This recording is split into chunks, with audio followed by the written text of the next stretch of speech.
Hello বন্ধুরা, আজকে আমি যা বানাতে চলেছি তা তোমরা আগে কেউ কখনো খাওনি, আর খেলে কিন্তু আমাকে অবশ্যই কমেন্ট করে জানিও। প্রথমে এইভাবে গোটা কচুটাকে আমি কিন্তু খুব ভালোভাবে একটু মোটা করে চোকলা ছাড়িয়ে নিয়েছি। তারপর একটু গোল গোল করে প্রথমে আমি পিস করে নিয়ে তারপর কিন্তু আমি বেশ সরু সরু করে লম্বা লম্বা ঠিক এই দেখো এরকমভাবে কিন্তু আমি টুকরোগুলো করে নিয়েছি। এবারে আমি কিছুটা নারকেলও বেশ ভালোভাবে ছোটো ছোটো টুকরো করে কেটে নিয়েছি।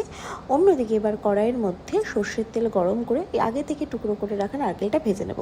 তার আগে আমি ফোড়ন দিয়েছি সাদা জিরে আর একটু কয়েকটা শুকনো লঙ্কা, নারকেল দিয়ে অল্প একটুখানি লবণ দিয়ে কচু গুঁড়ো দিয়ে দিয়েছিলাম। তার মধ্যে এখানে লবণ, হলুদ আর অল্প একটু জিরের গুঁড়ো অ্যাড করেছিলাম, যদিও ক্লিপটা নিতে আমি ভুলেই গেছিলাম, তোমরা কিন্তু মনে করে অ্যাড করে নিও।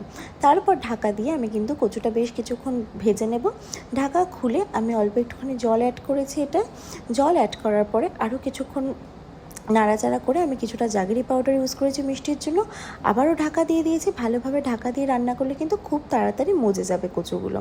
তারপর ঢাকা খুলে প্রায় যখন ভাজা হয়ে যাবে অল্প একটুখানি গরম মশলা গুঁড়ো ছিটিয়ে গ্যাস বন্ধ করে নামিয়ে নিলে রেডি কিন্তু আমাদের কচু ভাজা।